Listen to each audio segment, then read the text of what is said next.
the best, you got them four abreast. Often imitated, never duplicated. The greatest show on dirt, the World of Outlaws.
Hello, race fans, and welcome to Talladega Super Speedway. Any race fan or NASCAR fan knows of this place because you're going to watch today the Extreme Motorsports 99.com NASCAR Xfinity Series live here on the OSR Network. I'm Tanner Sharp, and alongside me in the booth here tonight is Mr. David Everly. And Dave, this is Talladega. I know you've driven this place before, and actually you and I have both been out there on the racetrack in the past at Talladega. What are your thoughts when you come here, and tell us a little bit what you know about Talladega?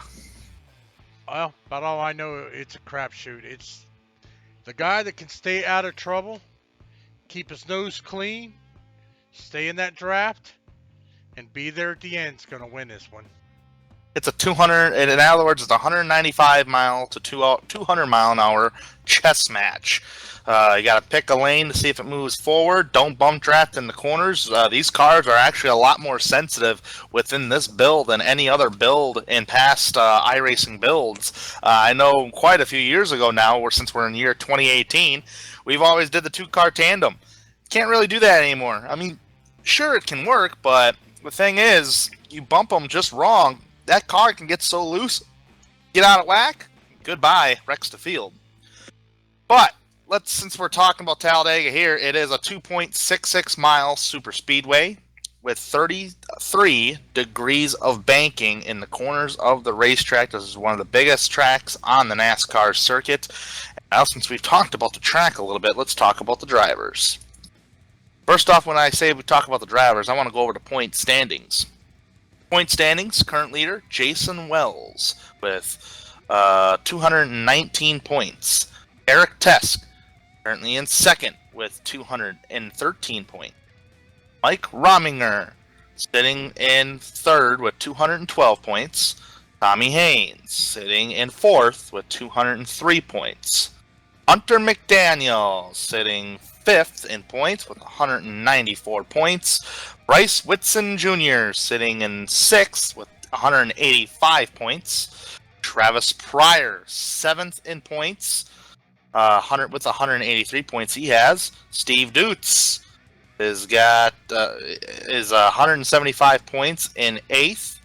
John Wimbish, ninth in points with 169.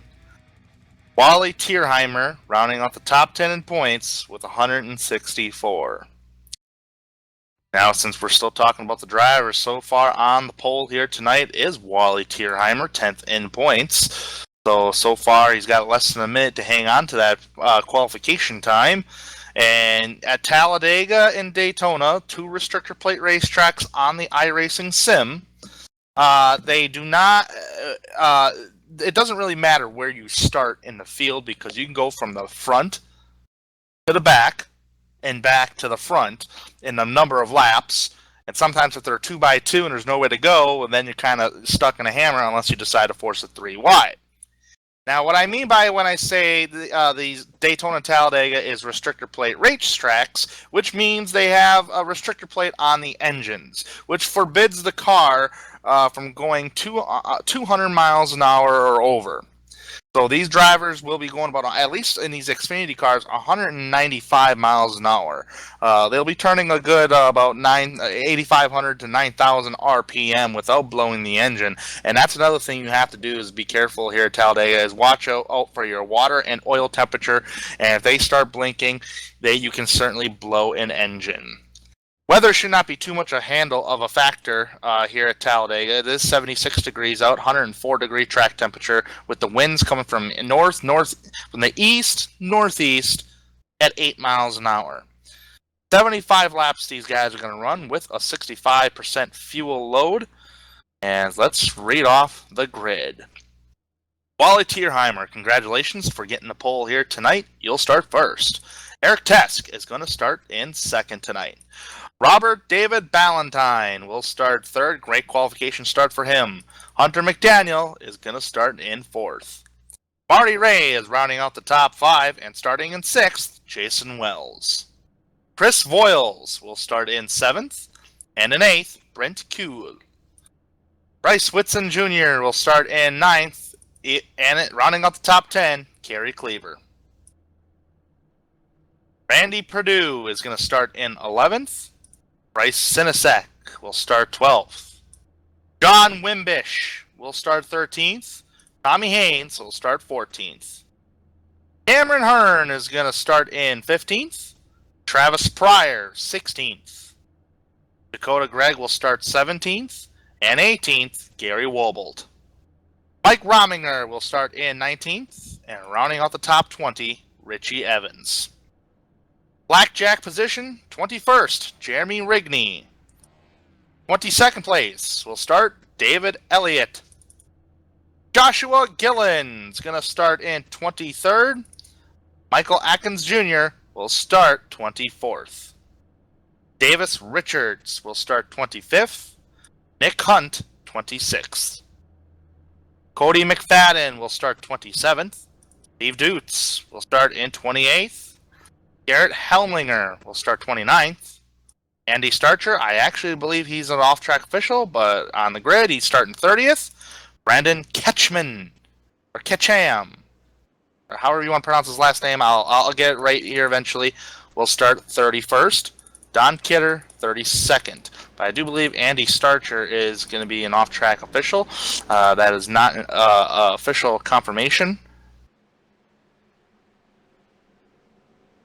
But we are gridding. We're only going to take one time around this joint. So next time these guys see the start-finish line is when they're going to go green.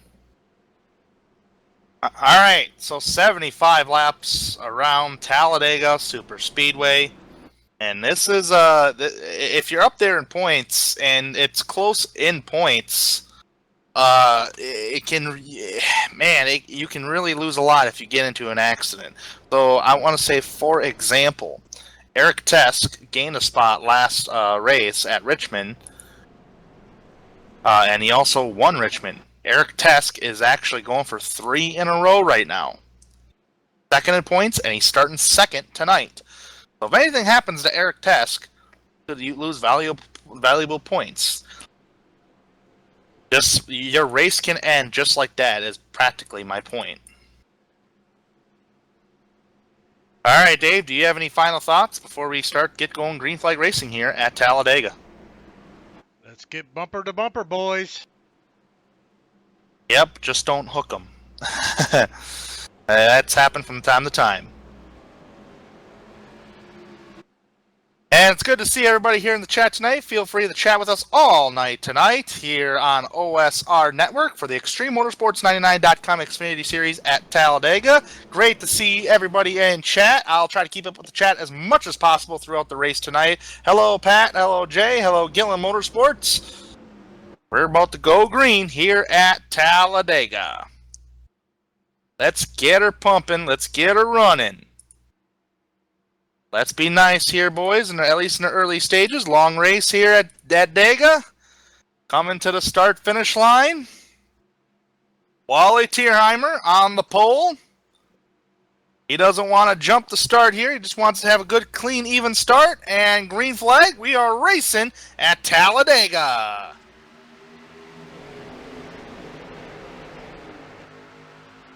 Side by side, entering turn number 1, entering the 33 degrees of banking for the first time tonight. Wally Tierheimer in the number 75 Carl's Jr. Ford is going to jump out front. The battle is on point for second place, but can Eric Tess get that outside road going with the help of Hunter McDaniel? Hunter McDaniel down the back straightaway here, trying to give him a little shove and a push. This is probably the most critical part of the racetrack, where you want to start pushing somebody. You really don't want to really be pushing them in the middle of the corner, because these cars are more sensitive than ever on iRacing.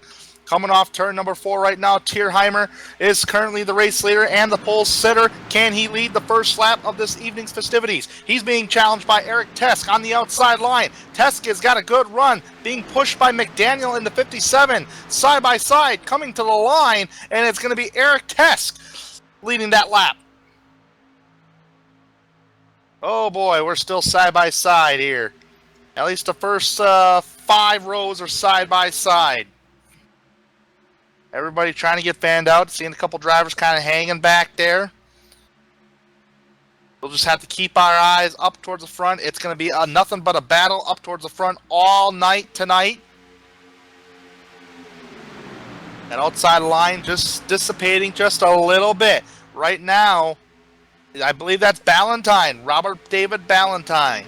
And then number 20 on the inside, second car on the inside in the NOS Energy. What is that, a Toyota? Yes, that's a NOS Energy Toyota. He was clear. He could probably jump towards the outside, but he's not pushing any issues right now. Here comes number 65 machine. That's Marty Ray. He wants to challenge for the top spot. Marty Ray was actually on the inside. He sought the opportunity coming off turn number 4 to jump in front of the 96 of Eric Tesk. Tesk is receiving a good, actually Tesk is giving a good push to Marty Ray. Marty Ray still hanging on to the outside row, understanding that the outside row is the fastest way around the racetrack. At least if you want to make a good pass. Sometimes it's the inside row, especially on entrance of the corner. Tierheimer led last time by. To the line right now. Marty Ray leads this lap this time by. 3 different leaders in 3 different laps. 3 different leaders in 3 laps. We're going to be seeing this all race long, folks. A lot of jostling up towards the front here, just trying to stay connected to the rear bumper. Sometimes the bumpers do slide. Ray is on the high side. Tierheimer on the bottom. Battle for the race lead.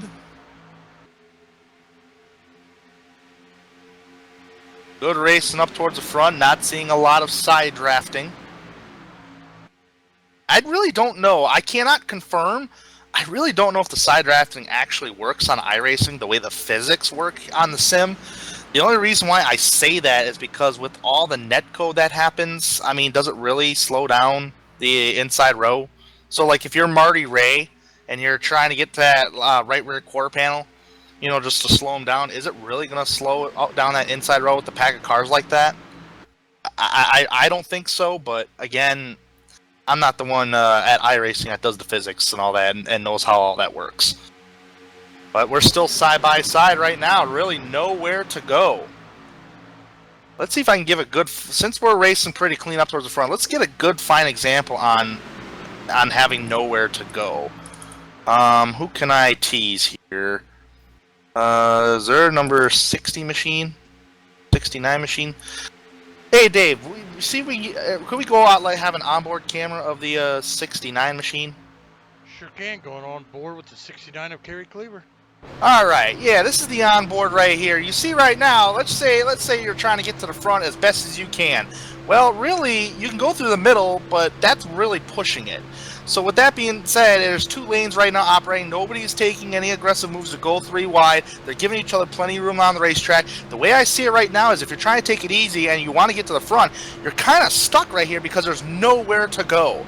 You know, I mean, he's elected the outside row, and obviously it's his only choice at the moment, but there's really nowhere to go at this point of the race. So he kind of has to, and it's forcing his hand to say, all right, I just got to stay back, and, you know, and just kind of ride back here. Let's take the camera back up towards the front because I do believe Marty Ray just dropped down towards the inside. Yes, he did, right in front of Tierheimer. Now, that could be one or two things. Marty Ray could have just dropped down to protect the race lead because it is hard for the outside row to really get the lead at times. Oh, we got cars jostling in the back. One car is on the apron. Maybe that's just by strategy. Should be okay. That was number 12 back there of Wimbish. Like he just elected to fall to the back. But anyways, back up towards the front. Yeah, I mean, Marty Ray could have elected to protect the race lead or get the air to the 96 machine because the 96 machine was hot, so they could be communicating back and forth. And now you see the 96 of Tesk out front. I think there's some good work, good teamwork. I don't know if they're teams or not, but I mean, it's still good teamwork out on the racetrack between the 65 of Marty Ray and Eric Tesk in the 96. So now the outside row is currently being led by, is that Cool up there? I gotta change my camera angle. No, that ain't Cool. That's the 64, Jason Wells.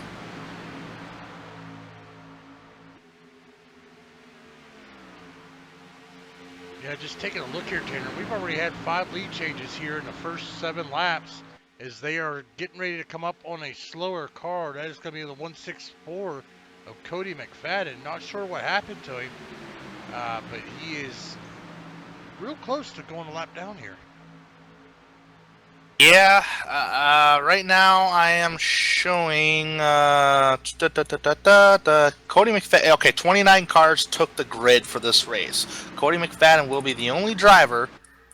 Actually, he might be already in that mixed pack, right? McFadden's already 29th, so he's already in the pack. He's already a lap down. So there he goes on the high side of the racetrack, probably the safest part. I'm going to see if there's any damage. Probably no damage. Nope. So if there is a wreck, he just has to make sure he's not involved in anything. Make sure he doesn't get any iRacing X's. Don't want any of that. That way he gets the lucky dog and he can be back on the lead lap. But don't panic right now. We might get a wreck here that might save Cody. But meanwhile, back up towards the front. New challenger for the race lead, Jason Wells.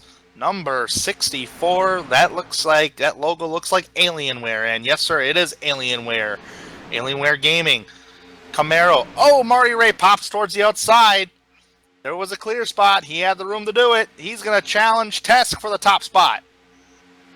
Ray versus Tesk.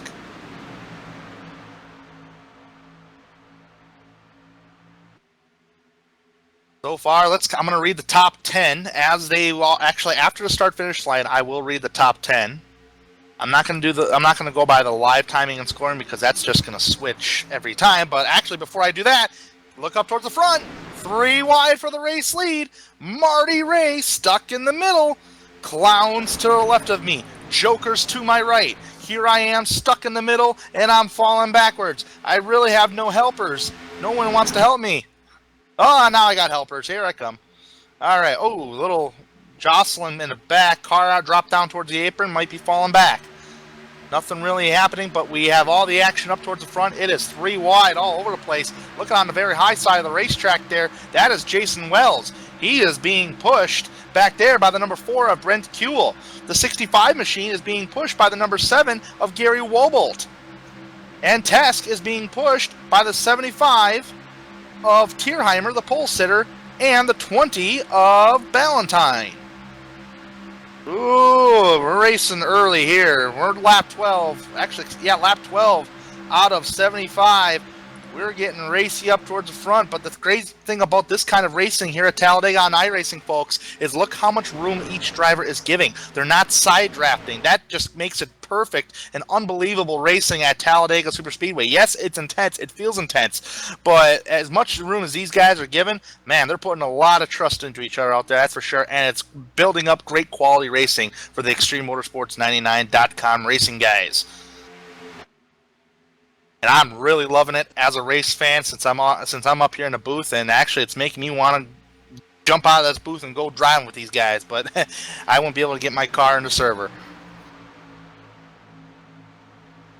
So far, everything looking good. Looks like that higher line when Jason Wells was kind of really leading it on that very high line, just basically in a lap, him and Brent Kuehl have dropped all the way back. And still falling back to the back of this pack back here. This is about... They're going to drop back to about 13th. Because that is a 15-car lead pack back here. Or lead pack for the lead. So Jason Wells, Brent Kuehl's strategy on a very high line does not work out for them at this point of the race. Up towards the front, though, Tesk leads the bottom. Marty Ray leads the higher line. The number 7 of Gary Wobolt is pushing Marty Ray. Behind that, that's Steve Dutz. And that plain white sponsorless number 60. I couldn't barely read his car number, but there is a black outline on that number 60 machine. That white car, that bright white car that matches the walls. That's Steve Dutz.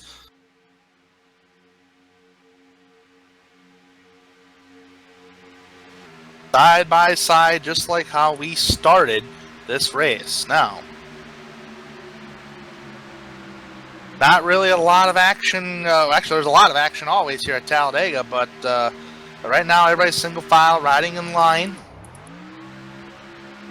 And the first pack is going to consist about the first 15 cars, with the number 69 Kerry Cleaver if just following this lead pack. Really nowhere to go.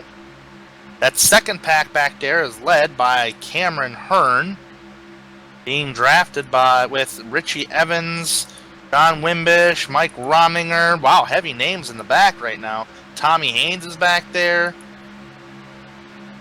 Bryce Sinisek is back there. David Elliott is all back there. So, along with one lap down, Cody McFadden.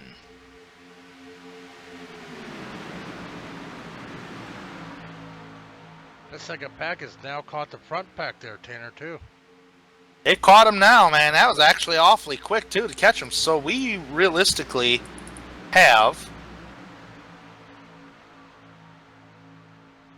oh my gosh. That 24 is in the sniff of the draft, so I'm going to count him in. That 24 is currently 17th. It is realistically, it is a 25 car lead pack. Crazy.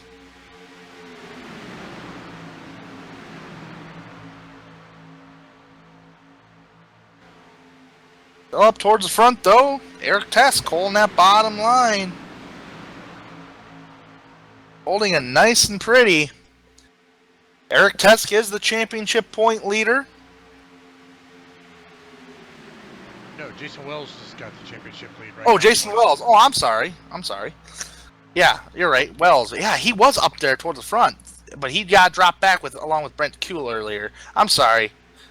So Jason Wells is currently the point leader. He's back in 13th. Eric Tesk, I know for sure, is up there in points. He's second. So.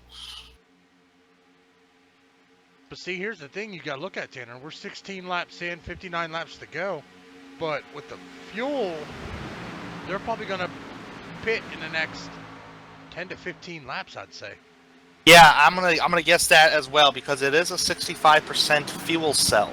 It is not a full fuel cell that they would run in a NASCAR race. So with that being said, yeah, about 10-15 laps, and that's gonna be another big thing is pit stops. Don't beat yourself on pit road because coming from 195 miles an hour and dropping it to 55 miles an hour, that's a very tricky thing to do. But don't beat yourself on pit road. Hit your marks just right on pit road, and you'll be okay. I want to give a shout out to a couple of big movers so far of the race. One of the biggest movers that I'm seeing on the list, Gary Wobold, number 7. Started 18th, up to 5th. Steve Dutz started 28th. He's in the top 6. He's right behind Wobold. Michael Atkins Jr., number 2, in the Mountain Dew car back there. Started 24th, up to 8th. So we got some guys from the back of the have started in the back of the pack already made their presence felt in the top 10. As I said at the top of the show, you can go from the front to the back to the back to the front. Oh, it looks like we had a car hit the wall. It's going to be the 112. Actually, it looks like a bump draft going wrong here as he gets bumped by the 40, and it just sends the 112 of Brandon Ketchum around. He is going to go into the inside, but he is going to be off the track, so there is not going to be no yellow. He is not going to hit the wall, no damage. That is definitely going to set him back and possibly get him close to being a lap down now. Definitely a bump draft gone wrong. Very unfortunate for Brandon Ketchum.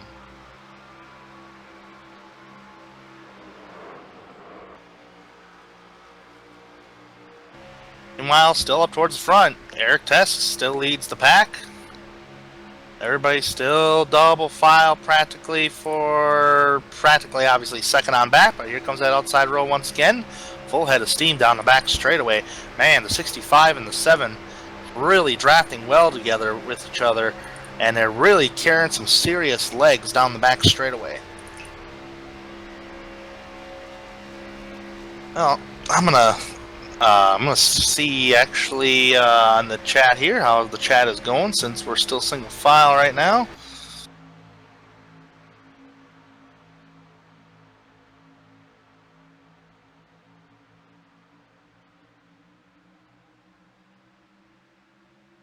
Chat seems pretty chatty here tonight. That's a good thing, especially for some Talladega. So it's Tesk and Marty Ray, who are practically have been 1-2 since the drop of the green. Tesk has fallen no worse than third place. Right now, if you were any of these drivers here, Dave, would you be getting on the radio and maybe or kind of planning some pit stops eventually once it comes down to it?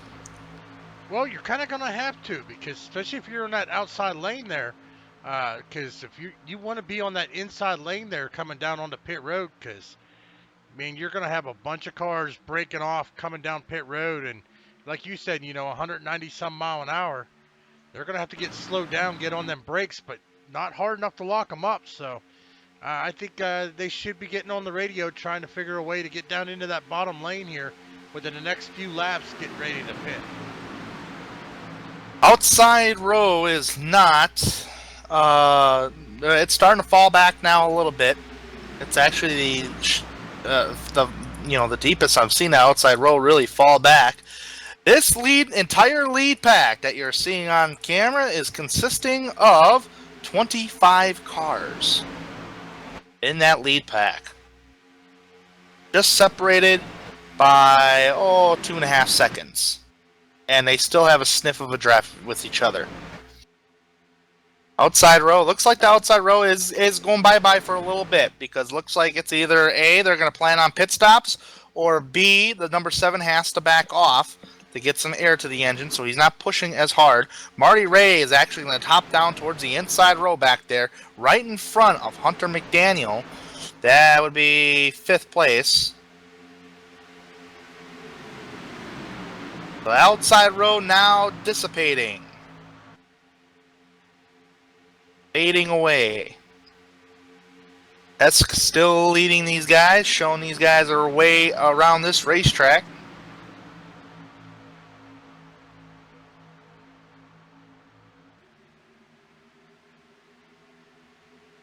Be seeing pit stops here shortly. Fairly soon, I should say. But actually, look at that outside row. Getting a nice heavy-duty push. That's a 3-car draft on the outside row. Gary Wobolt is leading it. Steve Dutz and Michael Atkins Jr. And the challenge is on point. Number 7, Gary Wobolt, a heavy-duty push, being pushed to the race lead. He just went from 7th to 1st in 1 lap. That's going to be our 8th lead change already so far here tonight. So Gary Wobolt credited for leading a lap this evening. I think pit stops are really coming, because look at that whole entire inside row. It is nothing but a train. Every single driver but 4 cars are on the inside row. Wobolt, Dudutz, and Atkins Jr. And there's another driver back there that's on the outside row, but he ain't going anywhere. Dutz just dropped down on the inside, leaving a 2-car tandem on the outside now. Yep. Oh, here we go. We called it. Don't beat yourself on pit road, boys. 55, 55. Yep, 55 miles an hour. Wow, everybody made it. Nobody hit each other. That's going to hand the race lead over to the 75 of Wally Tierheimer. So we got a 5-car pack. His teammate right there, that is Chris Boyles in the 28. Wonder how long these guys are going to stay out, because the one thing you definitely do not want to pit alone.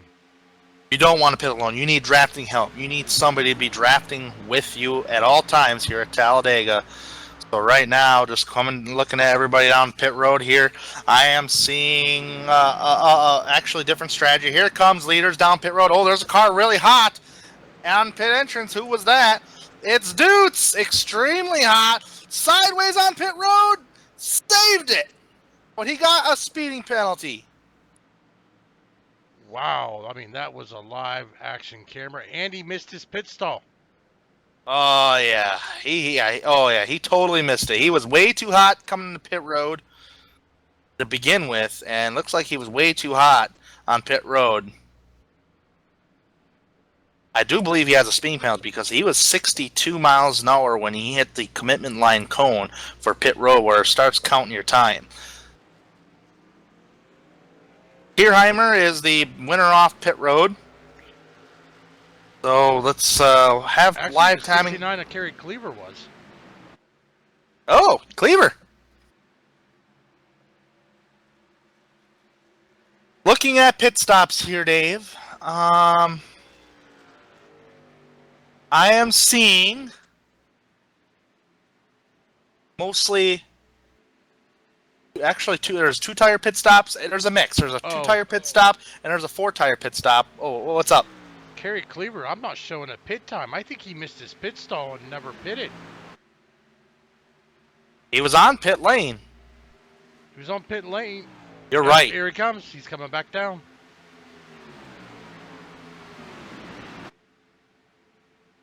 Tried getting into his pit box, but yep.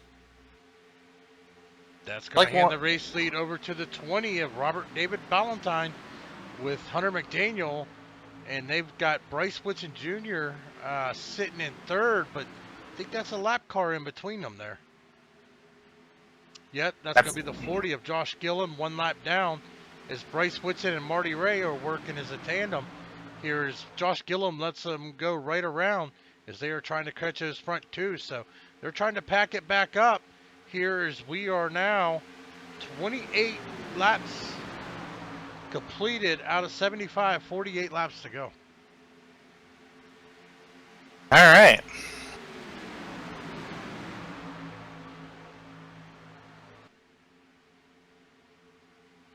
Well, with that being said, just looking at the live timing and scoring, Hunter McDaniel is going to be the race leader coming across the line there. He's now the new leader. Actually, they're trading places with Ballantyne. Robert David Ballantyne and Hunter McDaniel trading spots. It is a mixture of tire strategy, 2 tires and 4 tires. I think the guys that took 4 tires, that really hurt them because they are way in the back of the pack. Steve Dutz was the biggest loser on pit road. Just kind of look and see here. I'm currently showing a pit lane time for Brent Kuehl, but I'm not showing a pit time for him. So mainly the drivers that took 4 tires have lost the lead, and drivers who look at number 2, Michael Atkins Jr. Holy cow! Going for third, going for more. Clowns to the left of me, jokers to my right. Here I am in the middle, but I'm going forward. No help though. Gonna need some serious help to carry some legs down that back straightaway. Now, there were some drivers that overshot their pit box as well. It's gonna be a lot of drivers, and some of those drivers is now in that second pack, now led by Randy Perdue on back. Like Gary Wobold, he was up towards the front. He's now back here. These guys have lost that lead pack, but if they can get single file and just start running down leaders and working together, they should be okay. But the battle's on point up towards the front right now. Bryce Whitson Jr. led that last time by at the line. He's the lone cat out front. 3 wide between all these cats behind Whitson. Here comes Atkins Jr. being helped by the 67 of Cameron Hearn. 3 wide action up towards the front, Dave. They got room. We can go 4 wide there, Tanner. We could. But I don't think it'll be very. But I don't think it'll be. You see that? I mean, Cameron Hearn just. I don't think there was. You couldn't fit a ruler in between him and the 99 when he jumped down, but he jumped back up to the upper line, so we're back to double foul. Yeah, I mean, he almost got spun out, and it just. Oh, we got caution! 67 is around! Huge accident at Talladega! Got hooked by the 57 of Hunter McDaniel. Got hooked, and when I say he got hooked, that means he got pushed in the right rear quarter panel by Hunter McDaniel. Hard to the outside wall. Oh my goodness, oh my goodness. Do we have an onboard of the 40, Dave? That would be Josh Gillen.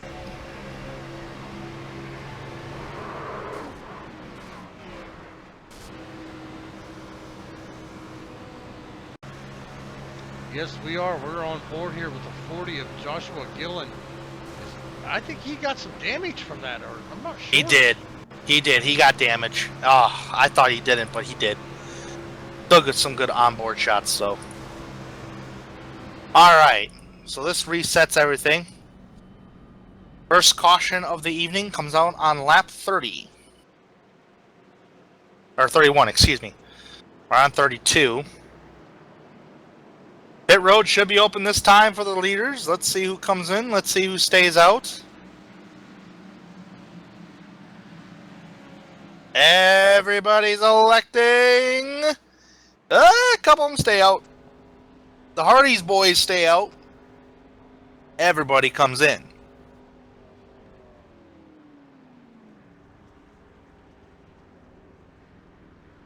So an incident here at Talladega, being pushed on the right rear quarter panel by accident, sends out the caution flag for the first time this evening.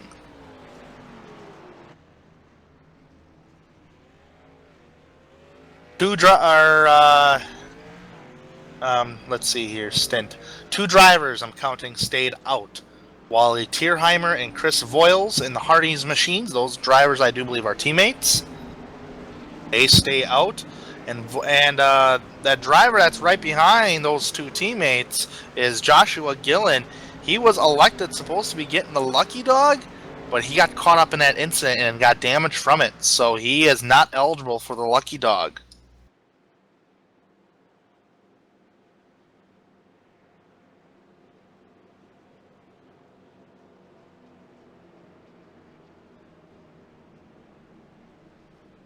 Cameron Hearn has brought it to the garage. Very unfortunate for Brandon. Or not Brandon, Cameron. Cameron Hearn. Why am I thinking of Brandon? Alright, so Tierheimer and Voiles have stayed out. Whitson was the winner off of pit road. I'm just going to see if Wally Tierheimer and Chris Voiles are going to come down pit road this time by, or are they going to elect to stay out for the track position? Very interesting.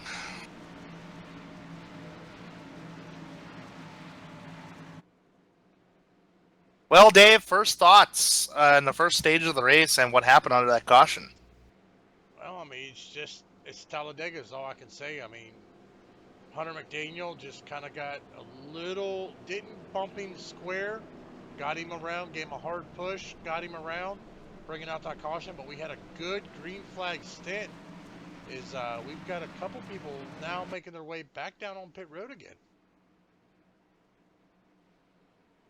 Yeah, I think maybe those are those guys on the lead lap? No, I do believe they're lap cars. They're going to go ahead and elect to come down and get tires and fuel.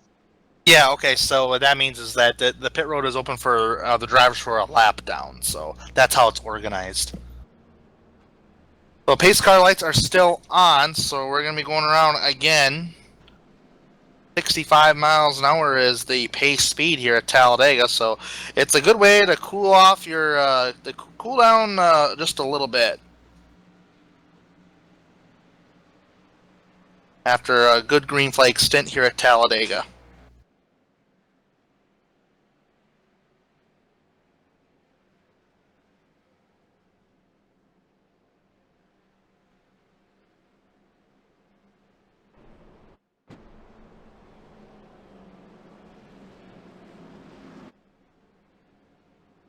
I'm just kind of taking a drink here. Figure I'd take the opportunity to take a drink.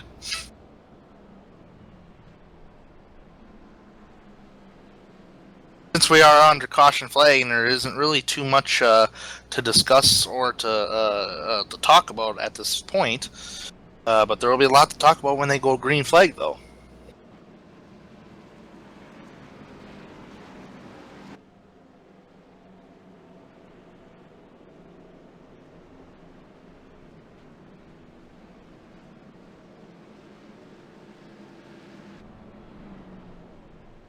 All right, had to give my my mouth a rest a little bit. Nonetheless, here, when they come across the start-finish line, we'll reset the field here just a little bit, just so we make sure that no drivers are going to come down pit road this time by. I don't think they will. They just pitted too, but again, the longer you're out front and you're not drafting with anybody, so if Tierheimer hangs on to the lead, he'll be using up more more fuel than the drivers who are in the draft, because you can run 3/4 throttle in the draft and still save a little fuel. And it looks like they're going to stay out. So.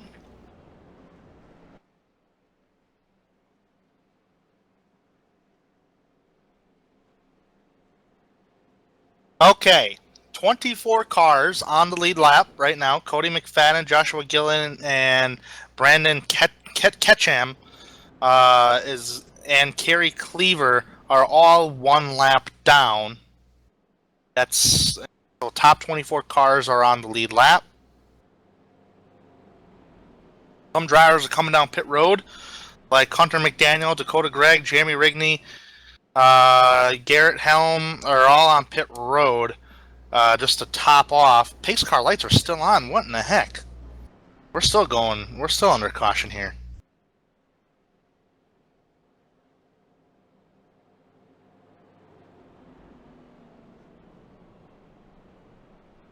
All right, so Wally Tierheimer, Chris Voiles, Bryce Whitson Jr., Marty Ray, and Michael Atkins Jr. is the top 5. Robert David Ballantyne is 6th. Eric Task 7th. Jason Wells in 8th. Mike Rominger in 9th. Richie Evans rounding out the top 10. That's the way they're going to go when they get the green flag here pretty soon. Hopefully next time by they get the one to go signal. These caution laps are absolutely dreadful on iRacing. I wish they would put the pace speed back at 80 miles an hour. But they decreased it for some reason. From 80 miles an hour to 65.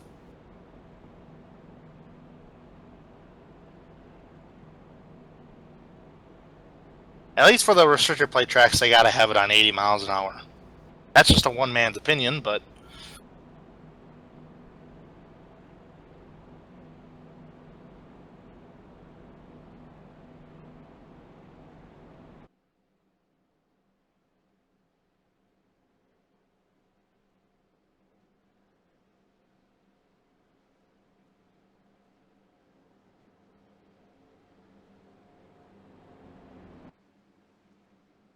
looks like there was a lot of two-tire exchanges out on pit road right now, or under this caution. Like Whitson took 2 tires, Marty Ray took 2 tires, Ballantyne took fuel only. Everybody else is practically on 4 tires. Guess why not, since you're under caution flag. Alright, we're going to get the one to go signal this time by pace car.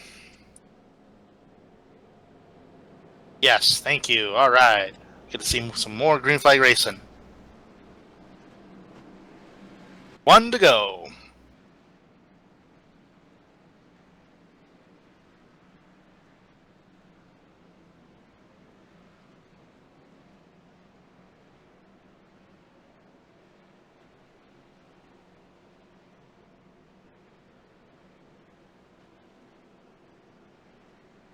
You know, Dave, I'd ask you at this point, who do you think is going to win this race? But I don't think you have a clear favorite. Well, I mean, really, there is no clear favorite because anything can happen. I mean, this is Talladega. One minor mistake can end your night.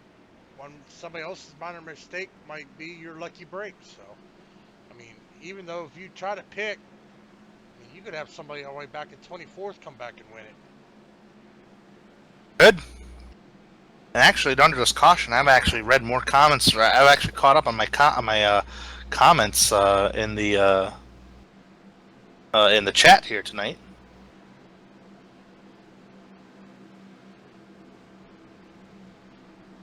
They call me Red. Were you talking about the bump drafting earlier? I think he was. He says he promised me it works. So.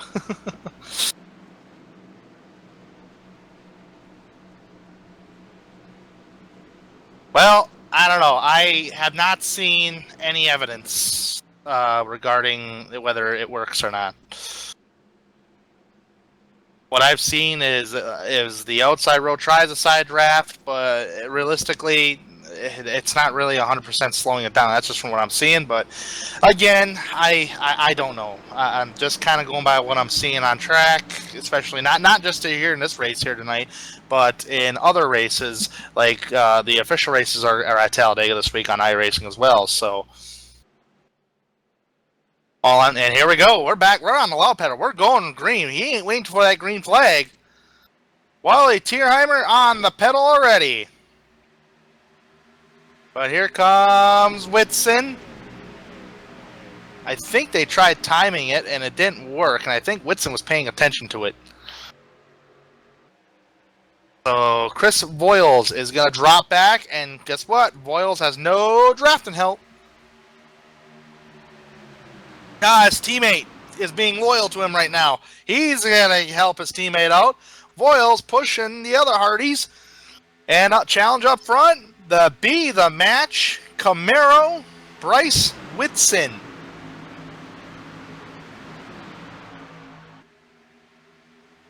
All right. Challenging up towards the front.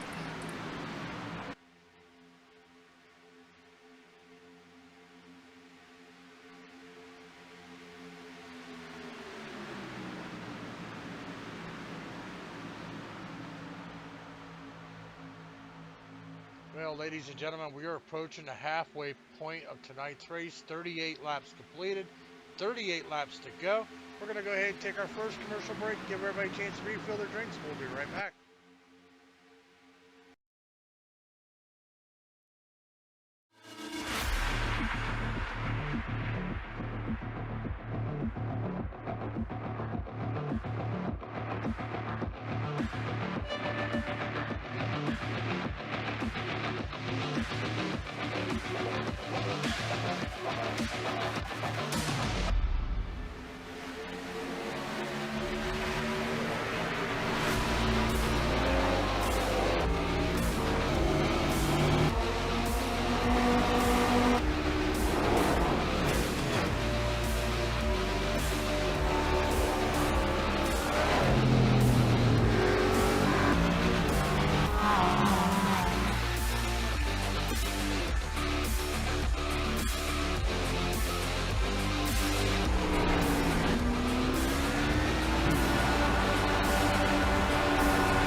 Welcome back to Talladega Super Speedway here on the OSR Network. You are currently watching the Extreme Motorsports 99.com NASCAR Xfinity Series at Talladega.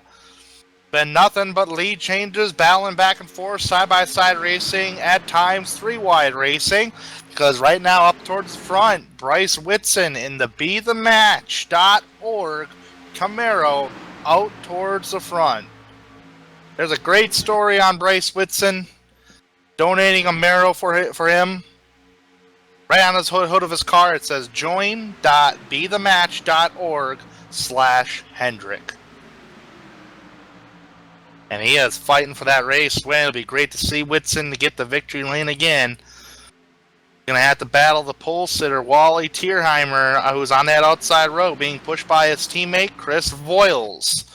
Marty Ray is actually pushing Whitson right now on the bottom.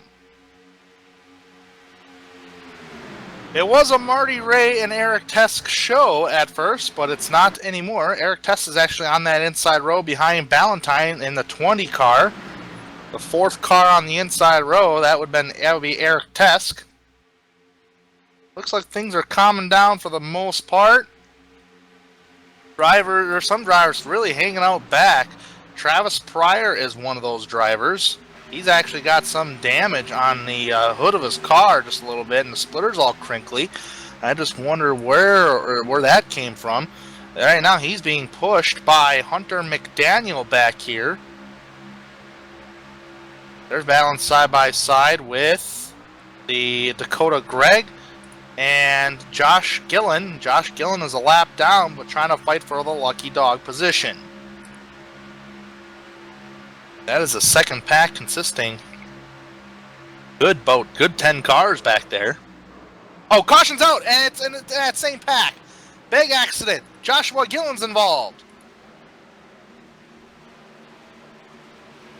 Have to pull up on the replay. Dave, what did you see? I seen a bump drafting gone wrong. Yeah, Joshua Gillen Dakota Craig just gave him a wrong push, wrong time.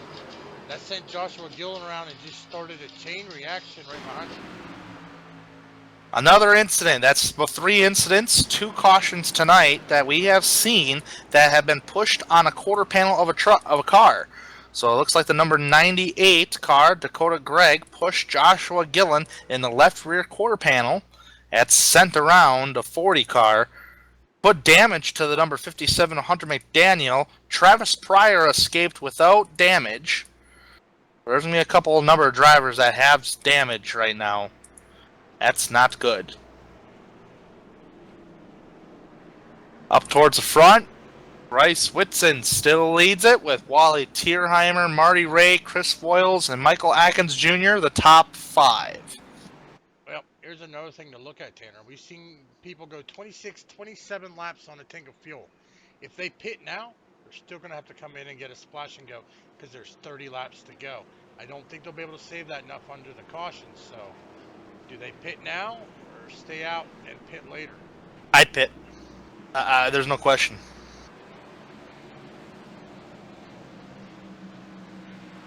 Just because of the fuel. It's been, 14 laps for some, 20 laps, especially for the Hardy boys of Wally Tierheimer and Chris Voiles. They were out there for about 20 laps. Everybody pits, though. Everybody pits. All right. I'm watching my live timing and scoring data. I watched Bryce Whitson get into his pit box.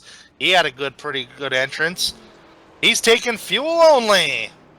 Fuel only, it looked like, I didn't see the right sides go up. It's 6.7 seconds. That's about a fuel only pit stop.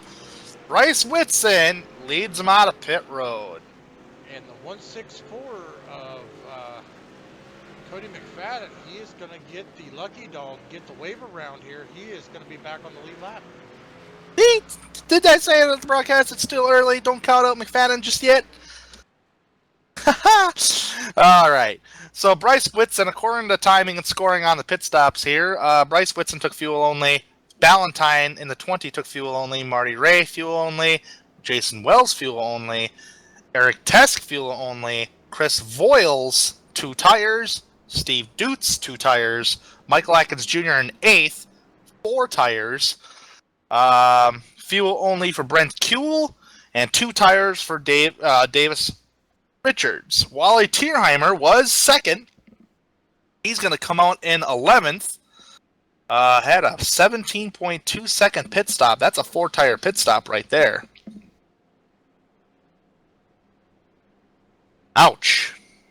Well, mixed strategy up towards the front, but I mean, tires, they don't really mean a whole lot here at Talladega. They do on a very long run, like if you're having a full fuel, but since you're only running almost a little over half of a tank,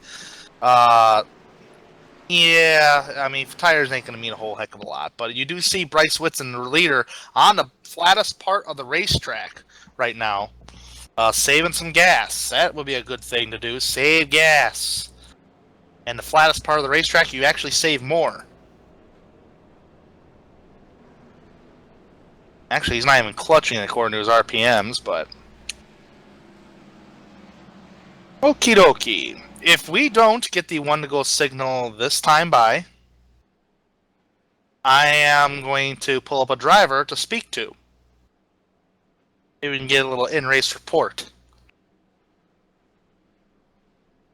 from somebody. So just make sure the pace car lights don't go off right now.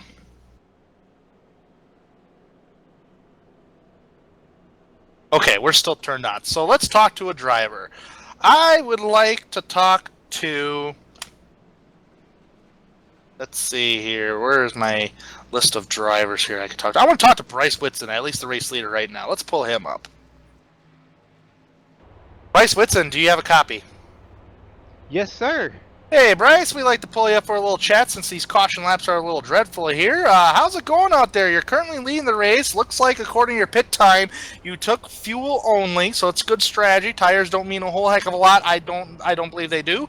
But what's your strategy to try to keep this race leading or try to win this race? I know you're a great driver on the sim. I know you've won plate tracks like this before. And how hard, and with the draft package of these Xfinity cars, it's so much different than an actual Cup car and the trucks. These cars seem like they have a better suck up. What do you got to do to try to win this race? Make it on fuel. Is it that borderline? That's about it, man. Yeah, it's gonna be really damn close. That's for sure. I'm gonna say there's probably gonna be a lot of guys running out on the last lap. So if it stays green, it could be exciting.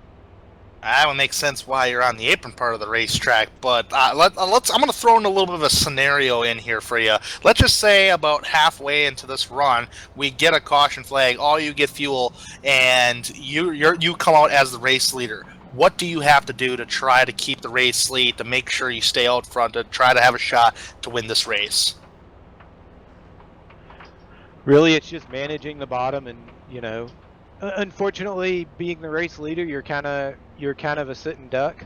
My goal tonight is to just get through this race and end up with a good top 10 out of this, and otherwise we're pretty set for the points to get into the chase. So there's no reason for me to do anything rash. Yeah, absolutely. And this question was asked a long time ago, and actually there's drivers going down pit road right now that are going to top this thing off, it looks like. But would you still prefer to be the leader at the white flag, or do you prefer to be on the outside row, leading that outside row? It all depends on who's behind me. All right. Well, Bryce, looks like we're going to try to get the 1-to-go signal here. I believe we are going to let you go, and good luck the rest of the race, and hopefully we see that BeTheMatchCamaro.org, BeTheMatch.org Camaro out in victory lane today. Hey, yeah, thank you much. Bryce Whitson Jr., who is currently leading the race. 1-to-go signal. Hopefully I didn't curse him. I really hope I don't. I know a lot of drivers came down pit road, and I probably was distracting him, but I apologize, Bryce, if I did.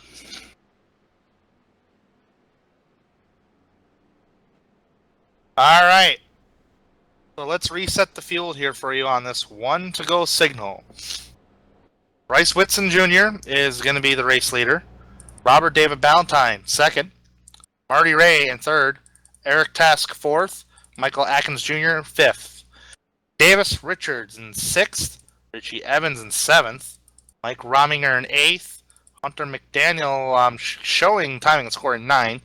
And 10th, Jeremy Rigney. All right. This is going to be a crazy finish the way it's rolling up to be. Some drivers elected to pit to try to top off to make it to the end. It's borderline from what Whitson was saying, so this is going to be get a little chaotic here. And I don't know, the way the front leaders have been racing, we might not see that caution flag.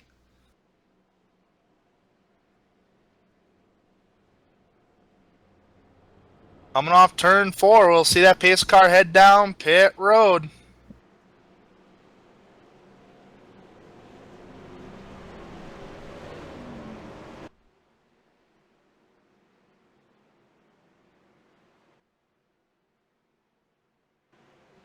Pace car is in. And we are going to see here a whale of a finish probably. I'm hoping it's setting up to be one because right now these drivers are acting like it's setting up to be one. Let's see if we get a good finish here. All right. Bryce Whitson. Green, green, green. Out front goes Whitson. Ballantyne leading the front row. Marty Ray, who practically was working with Whitson practically half this race, are on the bottom. Already seeing drivers jump to the bottom. Drivers like that number 51 machine of Davis Richards. The high line currently. Oh, jumping to the high line goes Michael Atkins Jr. I don't even know if he was 100% clear because it looked like Ballantyne took evasive action. Right now he's clear, but he don't want to help Atkins right now. Atkins thought about going for it, and it didn't work out right now. But he's got some help. He's going to hop down towards the inside. So I guess the higher line is now being led by Mike Rominger back in about 8th place. 8th, 9th place. I just wonder how much mirror driving Whitson is actually doing because I wonder how much he's looking at rearview mirror. I guess about 75% of the time he's looking in his rearview mirror than he's looking forward.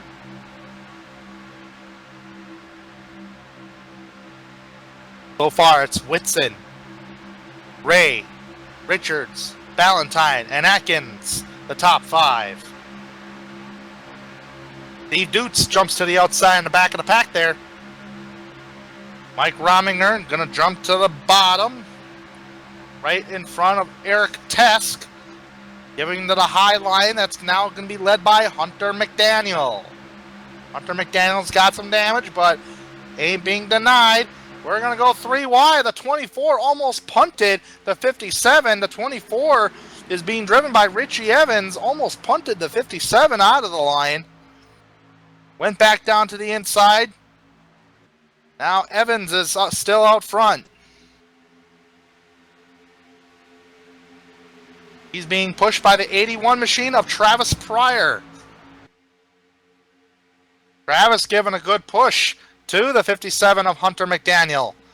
Those two drivers are leading the higher line, and right behind Pryor is Steve Dutz, who was up towards the front earlier. Remember, Dutz is coming from 28th. Oh, the high line gets... Here comes the 51. Davis Richards saw that outside line coming, and he's going to take it over. Battle for the leader right now, Whitson versus Richards. How quick did Hunter McDaniel, Travis Pryor, and Steve Dutz got to the front? But that kind of got blocked off right there by the 51 of Davis Richards. And with that being said, that's going to put Richards in position to try to go for the race lead on Whitson. Side by side. 20 lead changes, 2 cautions. So I have a feeling we're going to see another lead change here. As Davis Richards being pushed by Hunter McDaniel and Travis Pryor. Bryce Whitson Jr.'s got Marty Ray and Robert David Ballantyne on that inside. Is we're 2 wide here, 23 laps to go. Question is, are they going to be able to make it on fuel, or are they going to have to come down and top off or do a splash and go. Well, I want to know how the drivers are doing right now. The ones that topped off under this last caution. The biggest one is Steve Dutz. He's 7th right now in the 60 car. Dutz, Brent Kuehl in the 4, Wally Tierheimer, Chris Voiles, they're 10th and 11th right now. Right now, they're going for the race lead, though. And it's getting dicey up towards the front right now. It just is getting dicey. What happened to that inside row, though? Just, like, dissipated, because now it's only led by, like, 3 cars. Up towards the front a little bit, because look at Atkins. Atkins is actually falling back. I wonder what's going on with Atkins. Marty Ray jumps out of line. He's going to try to go for the race lead. A lot of jostling on picking a lane here. McDaniel actually jumped to the bottom. I'm seeing now. Marty Ray is going to go for the race lead. Be careful how you're pushing here, folks.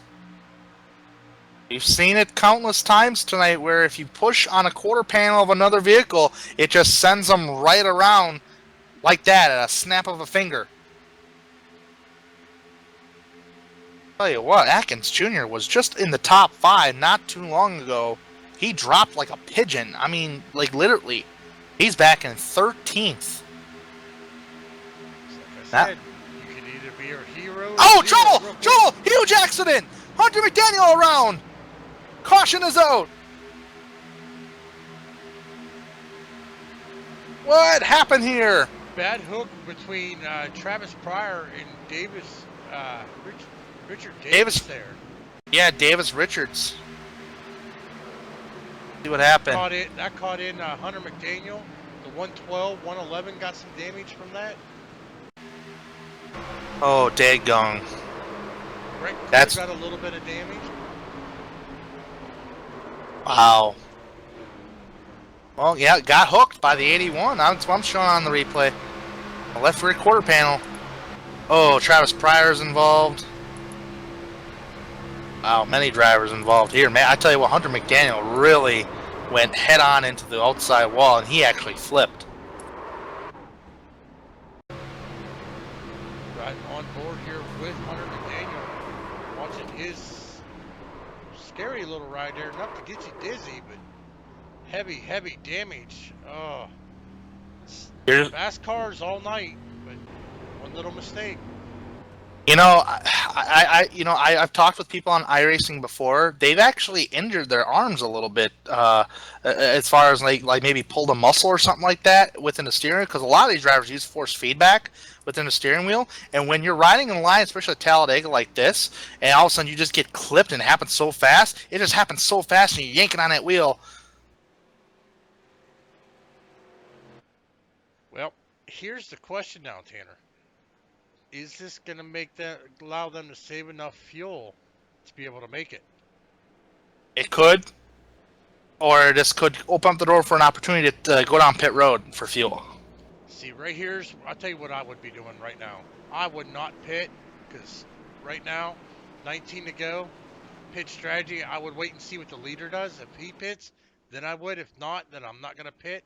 What I would be doing, 4th gear, clutching it in, shutting the car off. Save that fuel.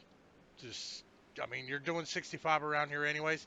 Might as well just 4th gear, get a little bit of run, clutch it, shut the car off, just let it coast for a little bit, pop the clutch, start it, get it back going again, and do it. And you can usually save 1, 2, or 3 laps worth of fuel.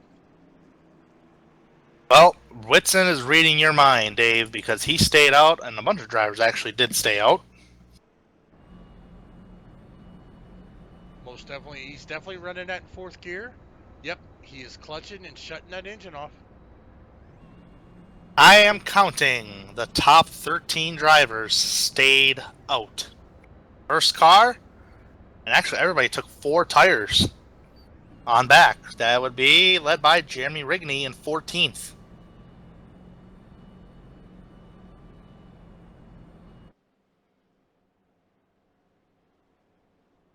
All right. Well, we're not going to go green here for a little bit, so I kind of want to pull up a driver that was involved in that accident. Normally, I don't do that, but hopefully they're not too upset. First, I got to see if he's in here. No, we're not going to be doing that, Danner.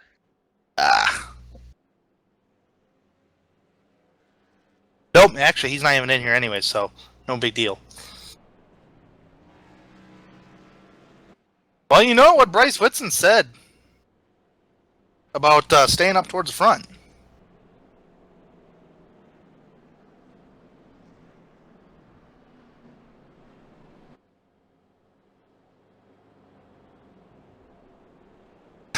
I just got a message from Davis Richards.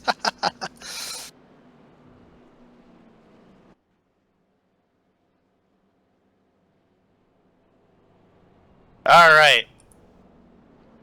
Man, I got a lot of messages coming in right now.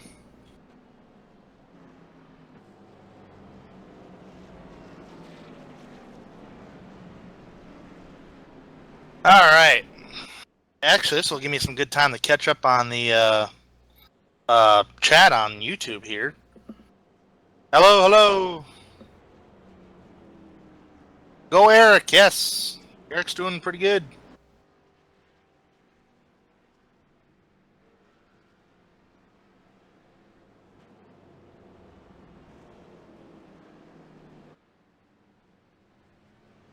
Who else?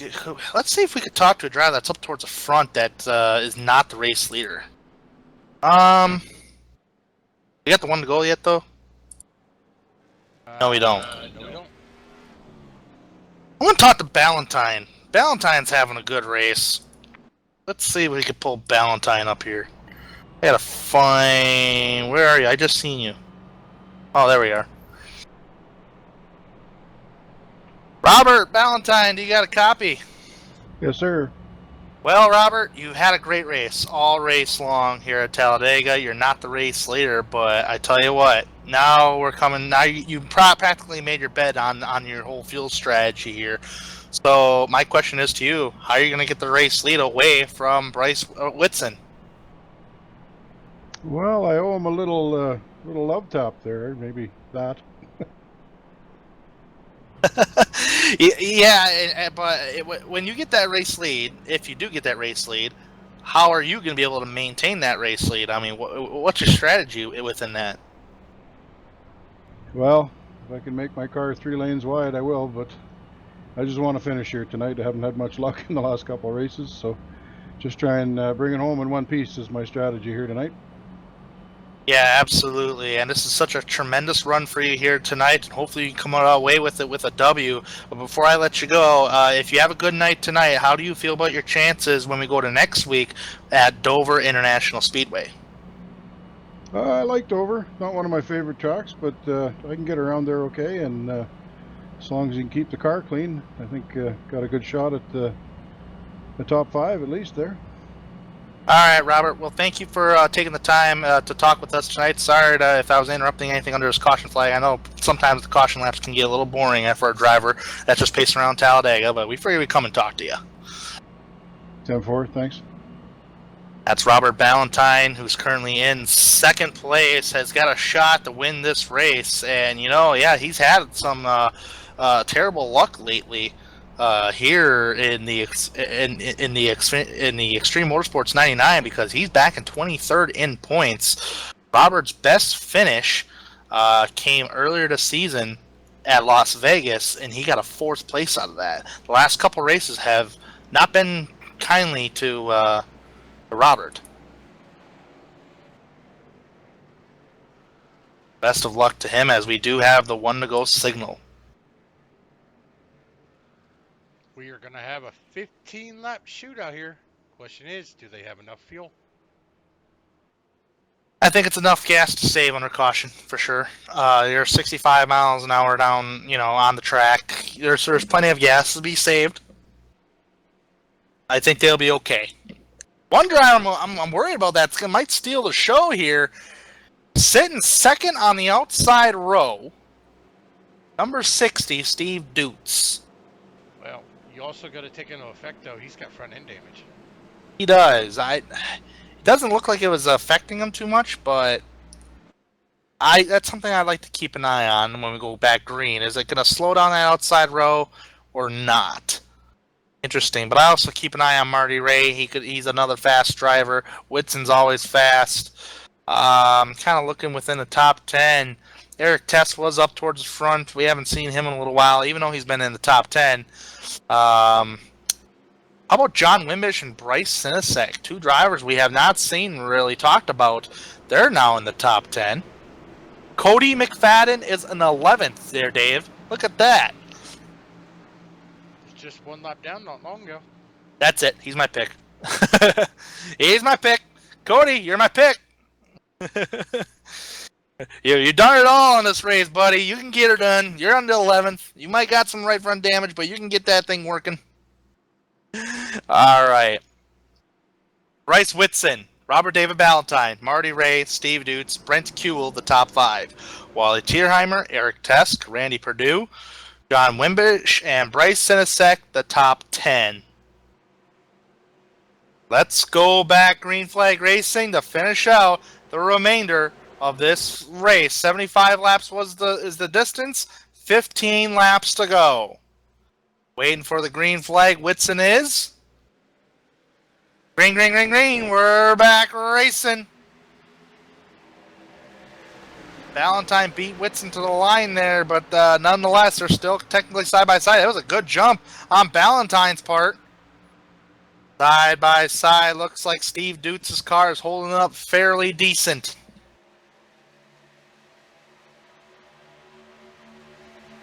Here we go. Ballantyne's going to try to carry some legs down the back straightaway if he doesn't get put in the middle by Dutz. Dave, if you were leading this race right now, like I want to kind of put you in Bryce Whitson's shoes, would you be I'm scared's not the word, nervous as heck? Because let's just say you're going for a win like this and you're just trying to hold these guys up. Would you be nervous? On the sim, yeah, because see, on the sim they don't have the bubble that they have in the real cars. Because if you watch Talladega, the actual NASCAR drivers, they've got a bubble. In an instance like this, you would see that leader. Oh, trouble! Yep, that's Steve Dutz. He's around. No caution. Dave, let's still get the replay on that though.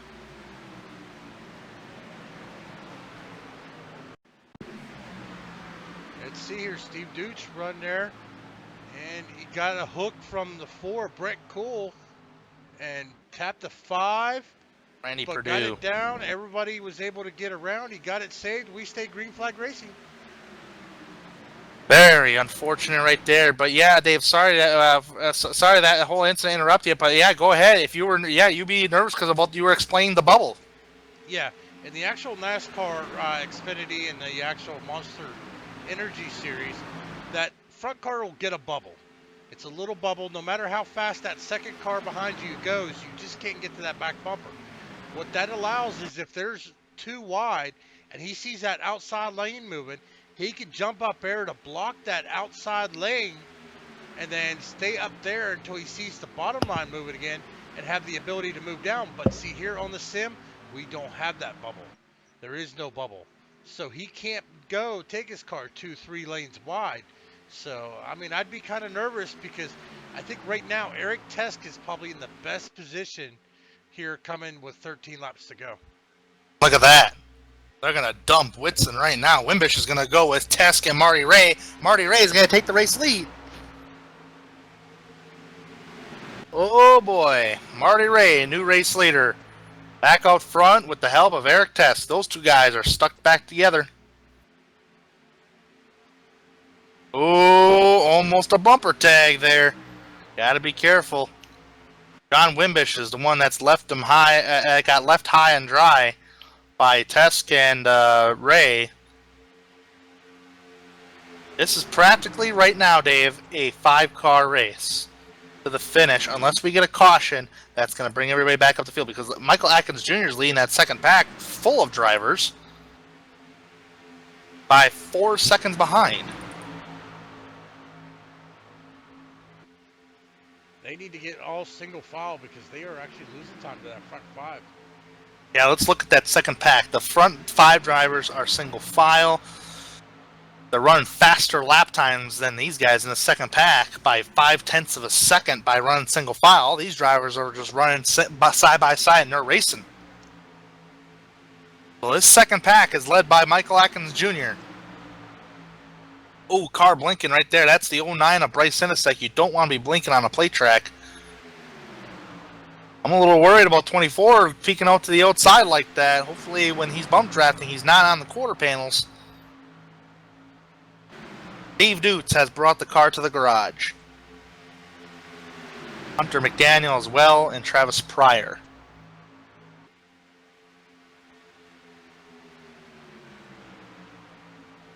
These guys are still battling side by side back here, and coming to the line right now, Dave lost 1/10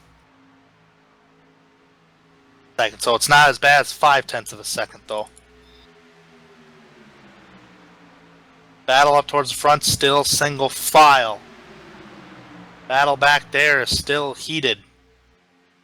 Oh, Bryce Sinisek just disappeared. Holy cow, Sinisek is really blinking bad. That's not good. I believe Sinisek realizes that. He's blinking really bad, and the one that was pushing Sinisek is the 164 of Cody McFadden. He says he's had enough of this. All these drivers are blinking really, or not blinking, but Sinisek's blinking really bad. Let's see the times right here for that second group, how much they've lost. Still 1/10 of a second, so they're not as fast as the leaders.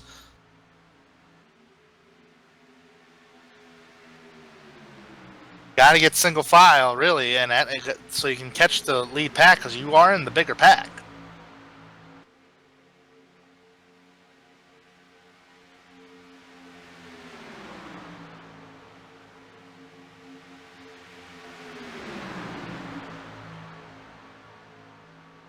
Single file, top 5 cars. Atkins is now lost that lead. They're still battling back here really aggressively for position here, Dave. Tierheimer's got some nose damage, but it's not really affecting him. Atkins is now leading the pack back here. They're gaining on the leaders, though. They gained 0.2 this time. I don't know how they're doing it by racing, but they're doing it. Actually, he just lost the 10th. Oh, he did? Oh. It was 4.7. Last time at the line it was 4.5, so that's 0.2 there, but at certain parts of the track they are going to be losing.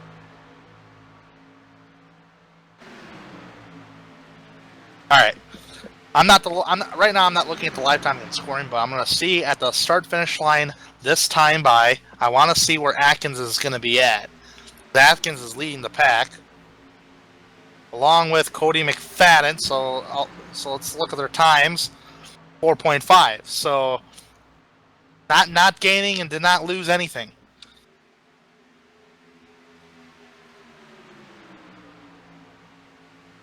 The leaders are still single file. Oh, they're kind of dicing up there, aren't they? No, nope, no, they're not.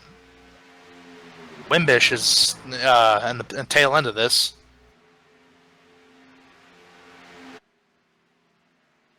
I haven't spoken a whole lot about John Wimbish tonight. Finally making his presence felt, and he's in the top 5.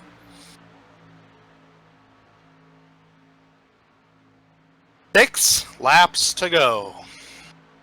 Keep in mind, folks, if there's a caution flag with 5 laps to go, that might end the race because iRacing does not have green-white checkers. So if we're going to get a caution, we better get it now. Caution is out, and I just called it! That is going to be the 9 of Mike Rominger and the 10 of Jeremy Rigney. Let's see if we go back and see what happened. They were dicing, and just the 10 looked like it pushed up a little bit here. The 9 went to go around him, got a little dicey in front, and I think he just slid up right into Mike Rominger there. Oh my God, that looked dicey weird. In front of him. That looked weird. That was some weird contact between the 10. Looks like the 9 and actually the 10 kind of came up just a little bit, but the way the 10 just hit that wall, holy cow. Oh, he got really annihilated by Randy Perdue there.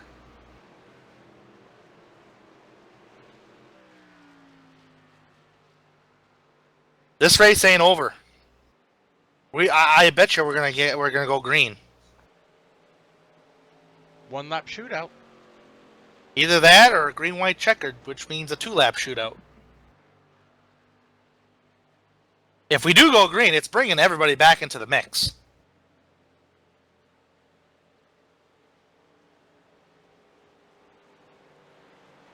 I know Marty Ray and Eric Tess, they've been working really well together in this race today.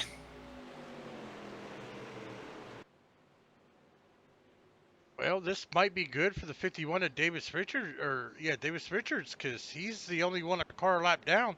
If he didn't get involved in that in any way, he might get the lucky dog.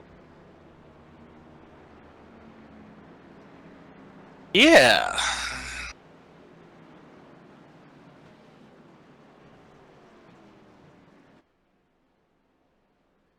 We might have a green-white checkered here, I think, at least. We have 4 laps to go here. Nobody is obviously pitting. If anybody's going to be pitting, will be drivers who have some kind of damage.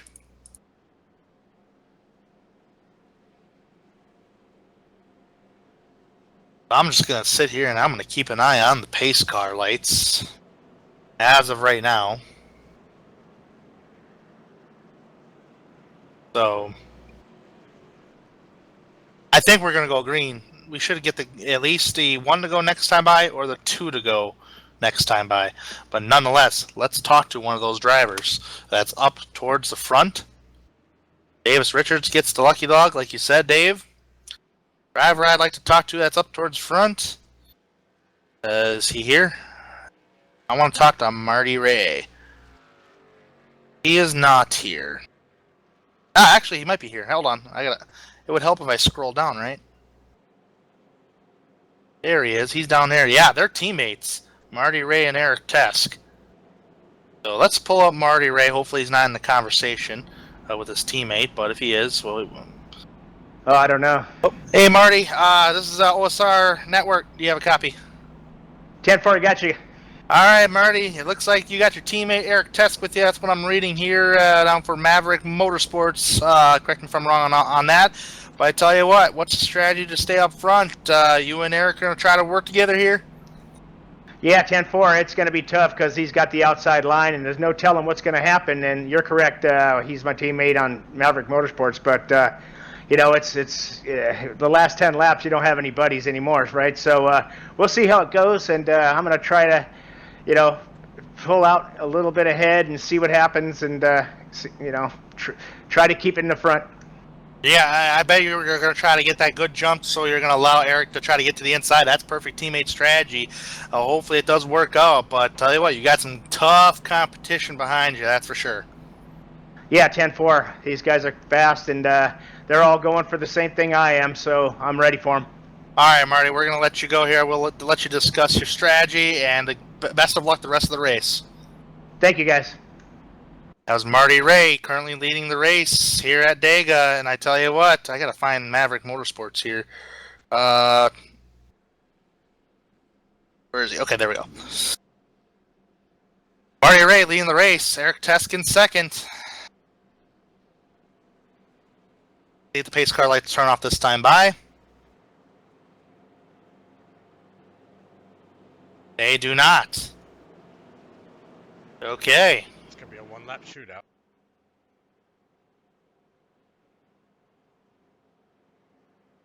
It will be a one-lap shoot. Yeah, one-lap shootout. If they did get the 2 to go, it'll be a one-lap shootout. I'd like to, under this caution flag, let's pull up another driver that's in the top 5 who we have not talked to tonight, have not spoken about him all that much tonight. That is John Wimbish. See if I can find John Wimbish in the TeamSpeak here. Oh, Got to go through these team names too. So it's Wimbish is way on the bottom. So let's talk to John. Pulling him up here. John Wimbish, do you have a copy? Yes, sir. John, this is OSR Network. I tell you what, you're currently sitting in 5th right now. You have a shot at the race win, but you got tough competition ahead of you. Marty Ray and Eric Tesk, they are teammates, and you got Whitson and Ballantyne ahead of you there too. What's your strategy on trying to win this race? I'm just going to try to pick a right line here, and we're going to have one lap. So try to stay out of trouble. Hopefully nothing gets squirrely in front of us. Just try to bring home a good top 5 here. I don't enjoy super speedway racing anyway. Usually when I find myself up here, we end up in trouble. So hopefully stay away from it this time. But it's going to be hard chargers coming for sure. Yeah, absolutely. We haven't spoke about you too much tonight. Haven't seen you up towards the front, but now you've made your presence felt. You're in the top 5, and hopefully you can get her done. That's the way we like to do it, bud. Out of sight, out of mind, and here we are at the end. At least got a shot at it. All right, John, I'll return you to your team there. Best of luck the rest of the race. Thanks, sir. John Wimbish sitting in 5th. He's got a shot to win the race here tonight at Talladega. Anything can happen, and I mean anything. Should get the one to go right here, Dave. And it's a one-lap shootout indeed. Unless there's something I don't know about to where the officials will be like, nope, that's it. But, man, that caution laps are really long here at Talladega. That's 6 laps under caution. Or 5 laps, excuse me. Because caution came out with 6 to go. So we got the one to go signal. Marty Ray, Eric Tesk, Bryce Whitson, Robert Ballantyne, John Wimbish. Top 5. Michael Atkins Jr. is in 6th. Brandon Ketcham. Wow, what a day he's had. Back of the pack, lap down, started 31st, up to 7th. Richie Evans in 8th, started 20th on the day. Jason Wells, championship leader, is in 9th. Cody McFadden rounding out the top 10. All right. It's now go time. Here at Talladega, if I was Marty Ray, I would just try to win this race. You got all the help there. Unless you got your teammate that's going to be committed to you, why not? Marty Ray, Eric Tesk for Maverick Motorsports.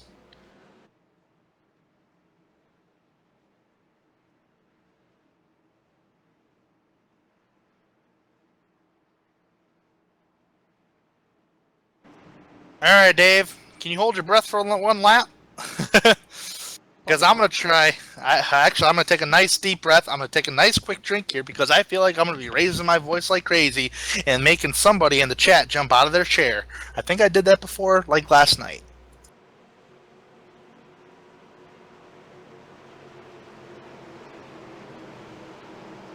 All right. Here we go. Pace car is going to be headed down pit road. I don't think Whitson's going to... He's not going to let that 96 in line. I don't think it's going to happen. Really trying to bump him here. He's on the loud pedal. We're back racing. Oh, man, Tesk did not get a good restart, though. White flag. What do you do? Oh, Whitson's going to go for it. He's going to try to block. Whitson is going for it, but he's got no drafting help off of turn number 2. Here's Eric Tesk for bumping his teammate on the bottom. Wimbish is going to stick with Tesk and Maverick, or Test and Ray for Maverick Motorsports. Whitson is dropping back. Whitson just lost his partner, and that was Ballantyne. Ballantyne jumps to the inside. Goodbye, Whitson. The battle's on point for the race lead. Is the teammate going to drop out? Yes, he will. He's going to drop down to the inside. Side by side. Here comes John Wimbish. They're going to take him 3 wide. 3 by 3 to the line. And it's going to be Eric Tesk. Oh, no! Eric Tesk wins! By 2 go watch that on replay. by 2/1000ths of a second and spinning.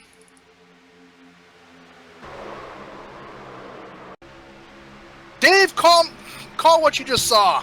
Well, we see the 3 wide Eric Tesk on the inside. Here comes the 20 of Valentine.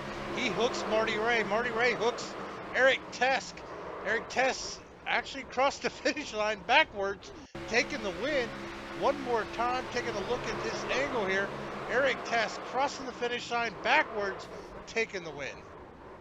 The left rear quarter panel bumper beats the nose of John Wimbish to the start-finish line by 2/1000ths of a second. Unbelievable. One of the most fantastic Talladega finishes I have personally ever witnessed here on iRacing. I cannot remember a finish like this ever. Well, we have the finish here right now, ladies and gentlemen. You're getting a treat. Slow motion as they are coming to the start-finish line. We are going to show this in slow motion. Might even slow it down a little bit more, but we are going to get a good shot of it right here as they are working their way. John T. Wimbish on the outside. 99 Bryce Whitson taking it 4 wide trying. Here comes Eric Tesk. He is just edging past just Marty Ray. The 20 of Valentine pushing on Eric Tesk. And right about here is where trouble's going to get. And we're going to get a good look here, see who crossed that finish line. We see the hook from the 20 of David Valentine into Marty Ray. Marty Ray then hooks Eric Tesk. He goes sideways as they are working to the start-finish line. Eric Tesk is actually going to cross the start-finish line backwards. Unbelievable.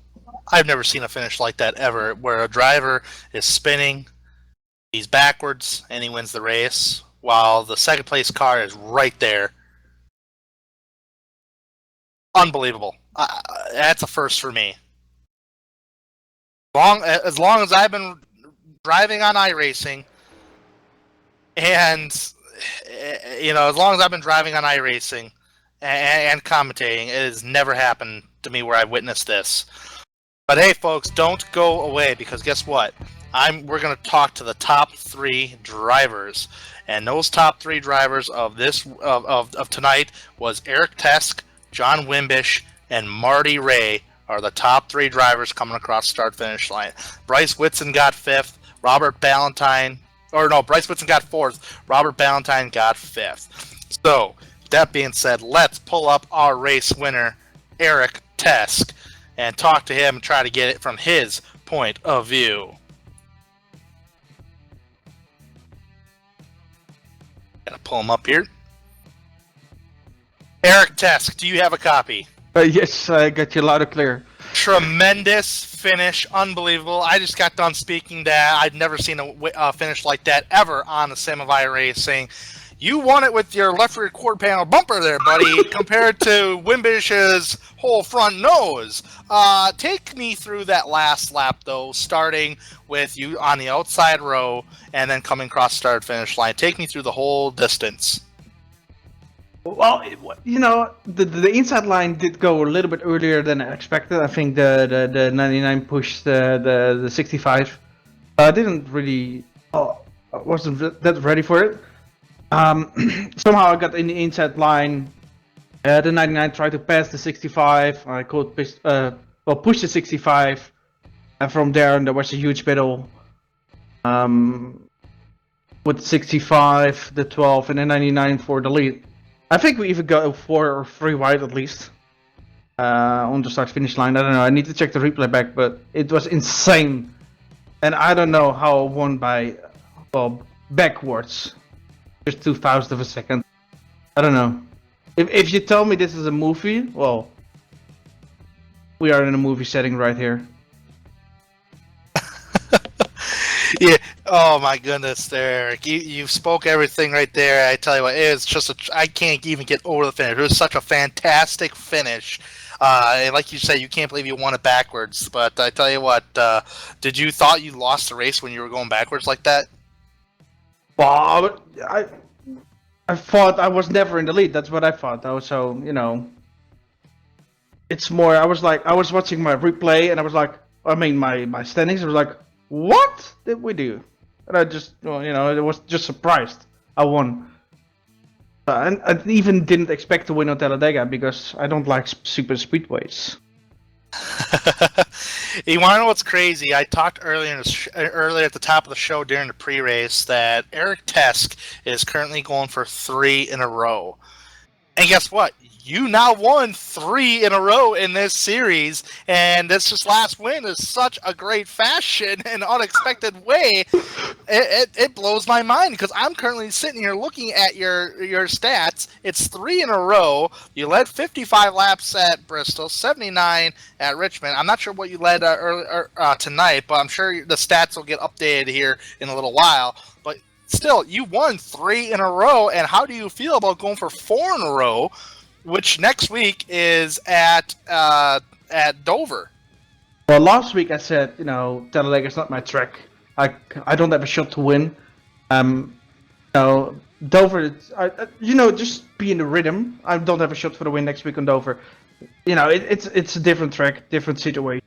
Just need to wait. It's gonna be different for everyone. So maybe I got a shot, maybe not. And we just see it during the practice and during the race. But till then, we need to wait if we get a shot on the 4th row in a win in a row. All right, and I just got confirmation that you've led 18 laps tonight. So you've been not as much as the last 2 races, but hey, the victory is what counts. Yeah, that's true. Even backwards, I'll take it. All right, Eric. Congratulations on the win tonight in such great fashion, and hopefully you get her done again next week in Dover. Thank you. See you next week. That was Eric Tesk winning the race here in such a fantastic fashion. Let's go one down to John Wimbish, who lost by 2 1,000ths of a second to the backwards of Eric Tesk. And John, do you have a copy? Yeah, Tanner, I got you, bud. Man, John, I tell you what, I thought you had the win at first, and then I said, oh no, because then I looked at the live timing and scoring. You lost it by 2 1,000ths of a second, and I've never seen a finish like this before where the winning car is actually backwards like that by the left rear quarter panel of his car. In your perspective, take me through the last lap on the restart and to what just happened coming to the finish on that last lap. Take me to the eyes of John Wimbish.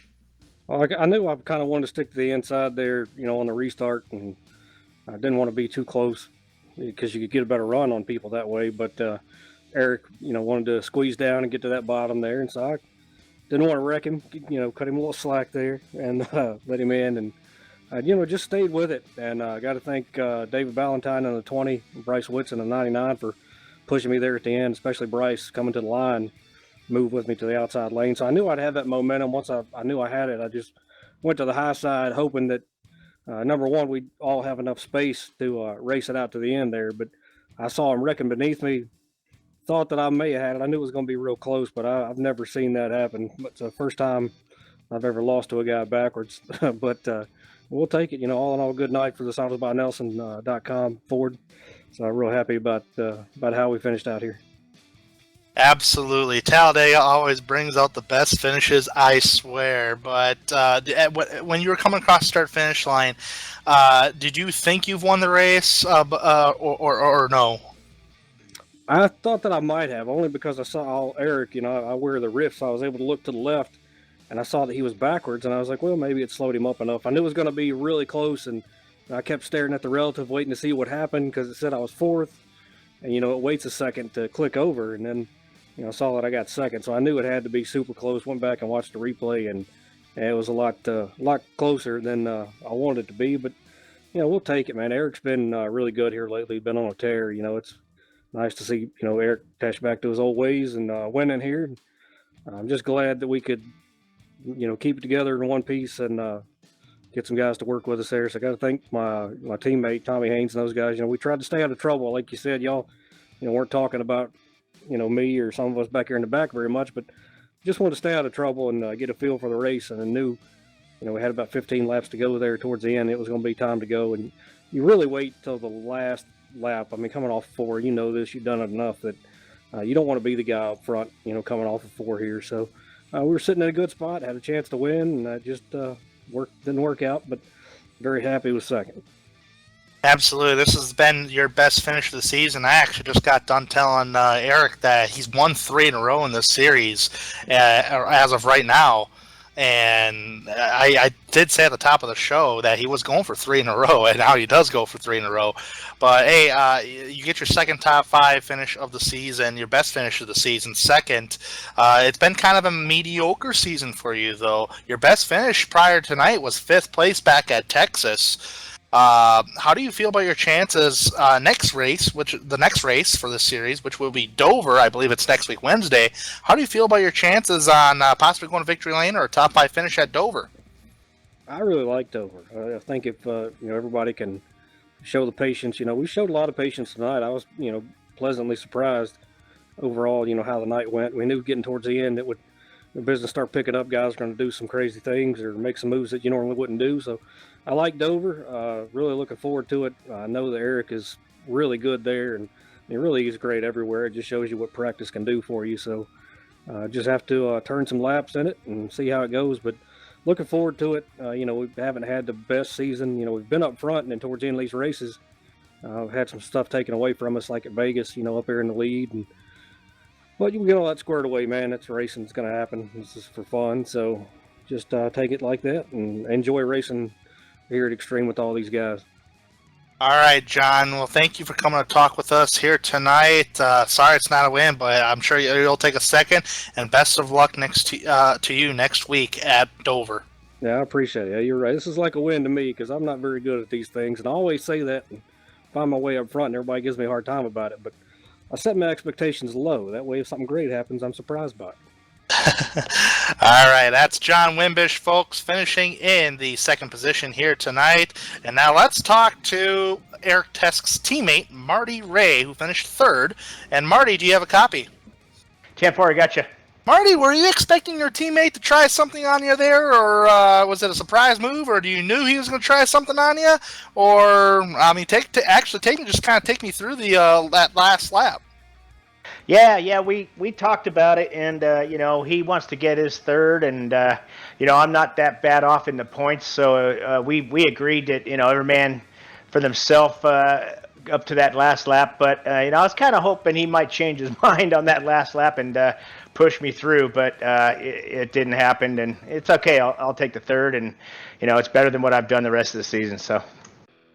Yeah, absolutely. And Marty, it's been a wild Talladega race. Man, I didn't talk about this with Eric or John, but I want to talk about it with you. You seem like you're a front runner almost every week. You're pretty good at especially with these restrict plate racetracks. Here at Daytona or Talladega, how hard is it to keep that race lead? Because we've seen a number of lead changes here tonight at Talladega, and what's your opinion on these draft packages? Not just for the Xfinity cars, but for the other NASCARs like the trucks and the Cup cars.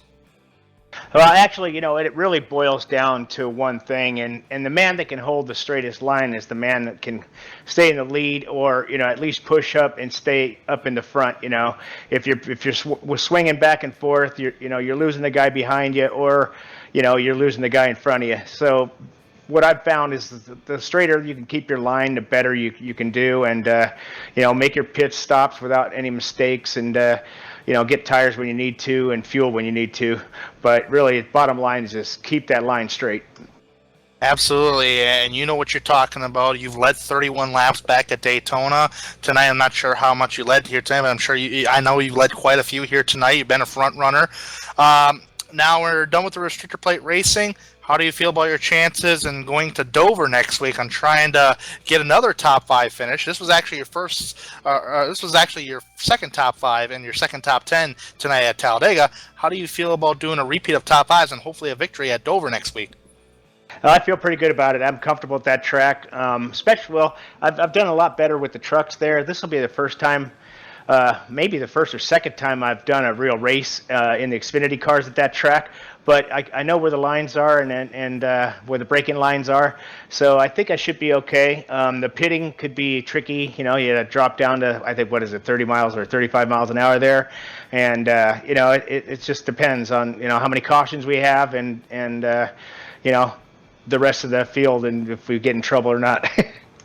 All right, Marty. Well, thank you for coming to talk with us here tonight. That was a wild finish, one of the craziest finishes I've ever seen here on iRacing whatsoever. But congratulations on a third-place finish, and hopefully you guys can keep the momentum going, because the momentum is certainly on your team of Maverick Motorsports. 10-4, thank you guys. OSR Network, you guys are the best. Extreme Motorsports, and of course my team. You guys are awesome. So have a good night and take care. That's Marty Ray, folks, finishing third here tonight. And Dave, let's do the results, final thoughts, and then lap her up. Final results here tonight first. Eric Tesk winning by 2 1,000ths of a second over John Wimbish. Third place, Marty Ray. Fourth place, Bryce Whitson. Fifth place is Robert Ballantyne. Brendan Ketcham finishes in sixth. Great showing by him. He gets the Hard Charger Award from the back to the front, coming from 31st. Seventh place, Michael Atkins Jr. Eighth place, Jason Wells. Cody McFadden in ninth. And rounding out the top 10 is Richie Evans. Great run by Cody McFadden, by the way, after going a lap down for half the race and coming back to finish in the top 10. Brent Kuhl finishes in 11th. Tommy Haynes finishes in 12th. Bryce Sinisek in 13th. Pole sitter Wally Tierheimer finishes 14th. Joshua Gillen in 15th. Garrett Helmlinger finishes 16th. David Elliott finishes in 17th. Gary Wobolt in 18th. 19th is Davis Richards. Rounding out the top 20, Randy Perdue. Finishing blackjack position, Jeremy Rigney in 21st. 22nd, Mike Rominger. Steve Dutz finishes 23rd. 24th, Hunter McDaniel. 25th is Chris Voiles. Travis Pryor finishes 26th. 27th, Kerry Cleaver. 28th, Dakota Gregg. Cameron Hearn finishes 29th. And that was a 29-car field that started the race here tonight. Nick Hunt, Andy Starcher, and Dot Kidder finishes 30th, 31st, and 32nd, who officially did not start the race. All right, Dave. Final thoughts before we wrap up the event, before we wrap up Talladega here and then move to Dover. It was a great race. I'm just ready to get on over to Dover and see what Miles the Monster's got in store for these guys.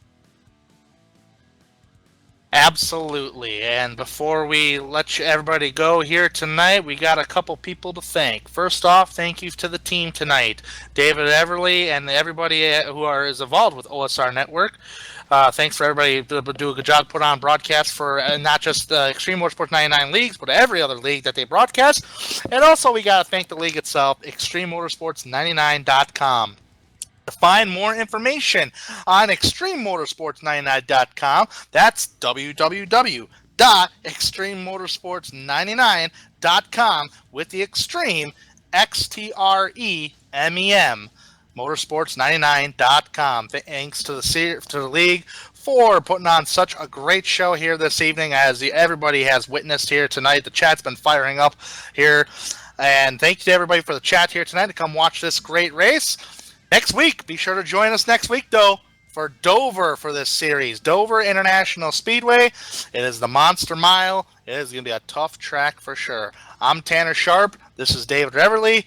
Take care, everybody.